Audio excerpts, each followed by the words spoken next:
이때 저희 애들 이제 과학 보고서 쓰기는 이런 식으로 접근했어요. 창피하지만 솔직하게 얘기합니다. 저는 일단 제가 제일 잘하는 게 이제 여러 번 읽히는 거죠. 거인의 어깨에 올라가 봐, 뭐 하면서요. 어떤 그 과학적인 서술 방법이나 뭐 데이터 분석, 뭐 명확한 목표 등등 뭐 이것저것 제가 구구절절 설명하는 것보다 제대로 된 과학의 달 준비, 과학 보고서는 이렇게 접근했어요. 안녕하세요. 동네 아줌마 놀커피입니다. 오늘은 과학과 탐구 역량 이야기입니다.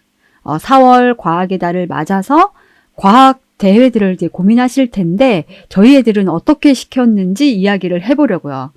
저희 애들 초중고 내내 과학학원은 전혀 없이 뭐 이런 식으로 준비해서 수상도 하고 둘 다 영재원 경험도 가졌답니다. 보고서 시작하는 방법은 제가 과학 무식쟁이인 게 너무 티나서 민망하지만 그래도 지금도 좋은 방법이라고 생각하기 때문에 떠들어 보려고요. 이렇게 시작한 과학 보고서는 결국 고등의 좋은 세트까지 이어지는 그 시작점이었다고 생각하거든요. 그러니까 과학은 고교 학점제로 더 중요시되는 세특을 가장 풍부하게 만들 수 있는 과목이라고 생각해요. 귀찮아도 꼭 시도해 보세요. 지극히 주관적입니다. 저희 애들 보고서 얘기를 하기 전에 바뀌는 입시와 과학탐구 역량에 대해서 간단히만 먼저 얘기를 해볼게요.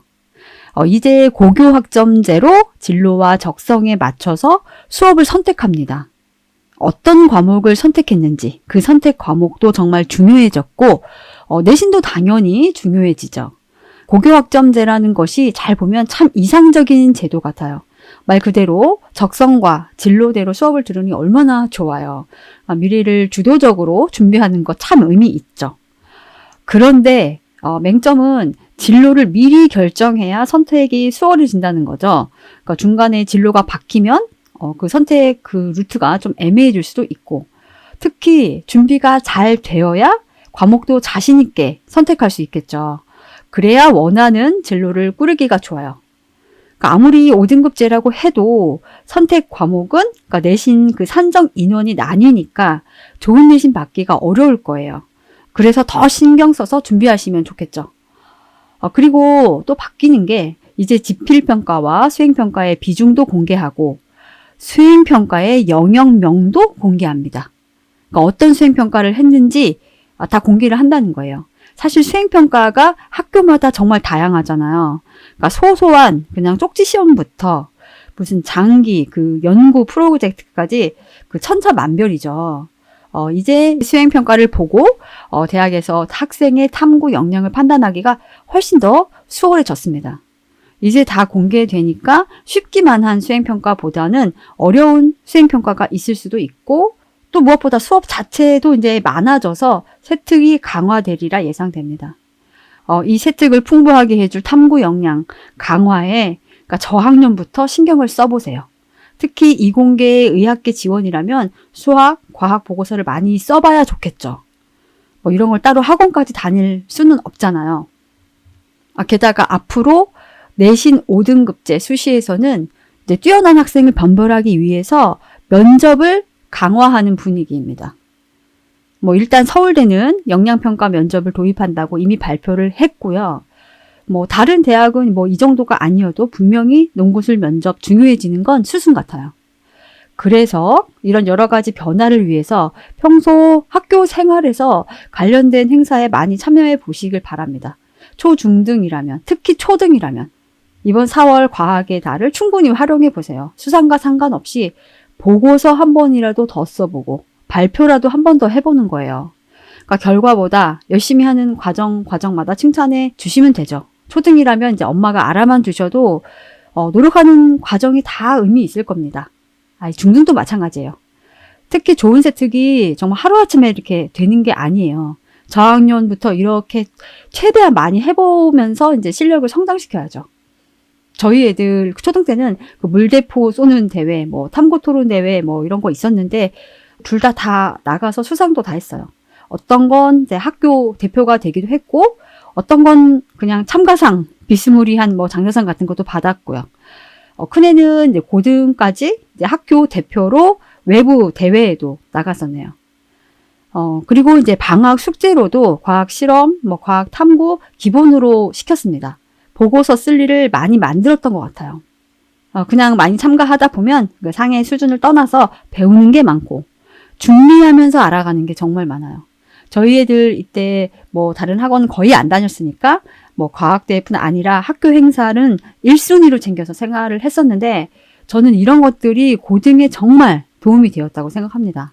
앞으로는 더 필요하다고 생각하고요.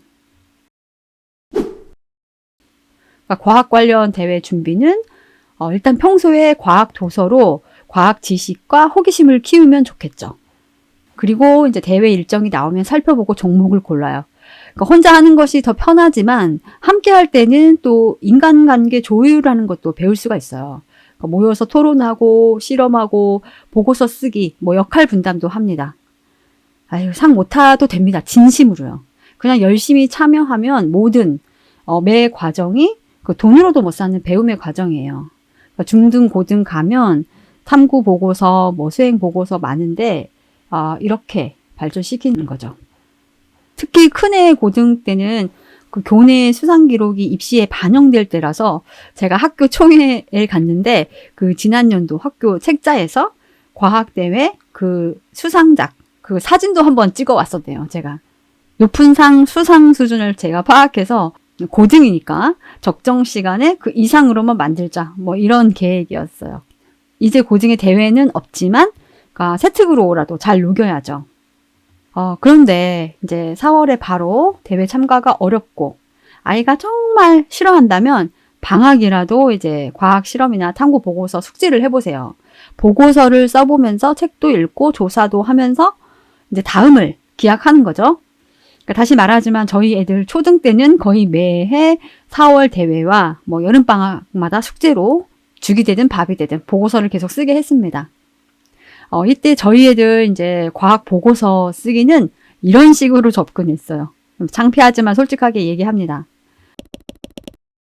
저는 일단 완성된 보고서를 2개 정도 구했습니다.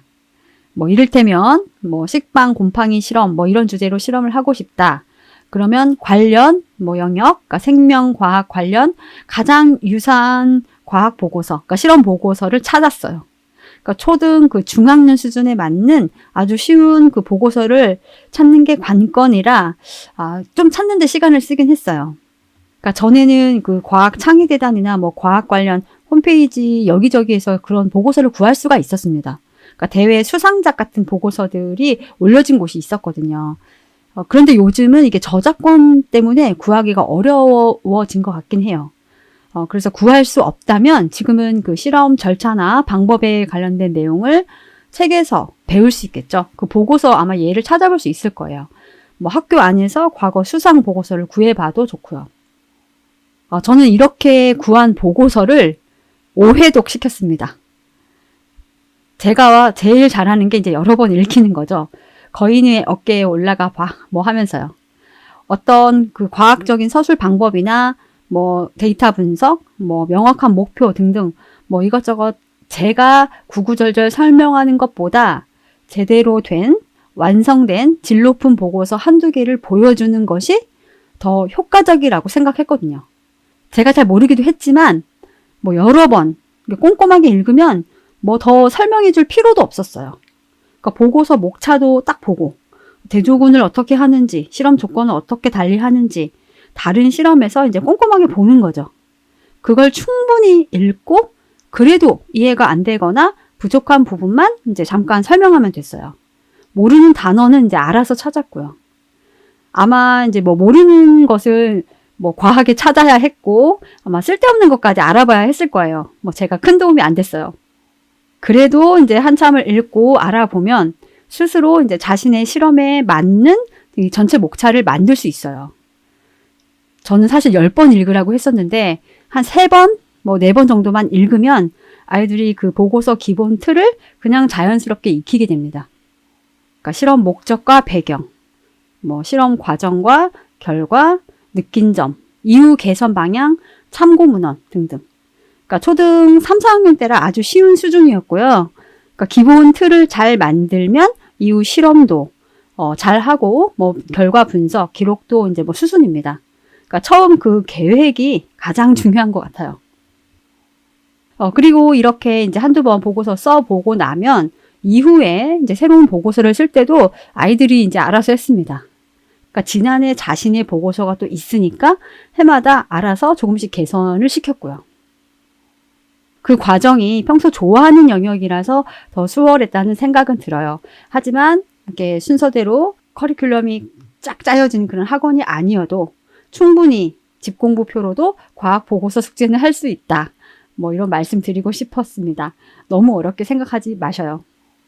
물론 중등이라면 시간을 더 아껴 써야겠지만 초등이라면 충분히 이런 식으로 하면서 익히면 좋아요. 그러면 이제 중등, 고등 가면 수행평가, 뭐 보고서 알아서 잘 씁니다. 프로그램도 잘 사용하게 되고요. 이렇게 보고서도 많이 써보고 책도 많이 읽다 보니까 작은 애는 이제 교육청 영재도 과학 지필 시험을 보고 합격해서 5, 6학년 때 2년을 다녔어요. 그것도 이제 아이가 지원해서 한 거고요. 이게 과학이 좋아서 더 열심히 한 건지, 열심히 하다 보니 더 좋아진 건지, 아마 이제 둘 다 맞지 않을까 합니다. 다시 한번 정리하면 고교학점제 제도의 수행평가와 남다른 혜택을 위해서 탐구 역량을 기르고 바뀌는 입시를 위해 발표 연습할 기회도 가져보시길 바래요. 저학년부터 조금씩 부딪혀 보면서 스스로 성장할 수 있도록 해보시라고요. 엄마가 과학을 잘 모르고 학원을 꼭 안 보내도 보고서 충분히 쓸 수 있습니다. 뭐 과학 선생님들은 웃으실지도 모르겠네요. 근데 스스로 한다는 것이 사실 돌아가는 길 같지만 배움의 과정이 훨씬 더 크고요. 할수록 는답니다. 뭐 제 구독자님 댁 아이들은 모두 시도해 보시고 고등에는 탐구 역량이 넘치는 친구들이 됐으면 좋겠네요. 국영수 할 것도 많은데 별걸 다 하라고 하네 하실 수도 있는데요. 이런 과정이 나중에 학원 과외 1, 2년 받는 것보다 훨씬 더 효과가 있을 거라고 단언합니다. 그리고 엄마는 왜 이렇게 할 게 많냐 하시겠지만 다시 말씀드리지만 아이들이 생각보다 빨리 커서 엄마를 많이 찾지 않게 될 거예요. 이때뿐이니까 조금만 더 힘내보세요. 오늘은 여기까지 하겠습니다. 다음에 또 만나요. 안녕.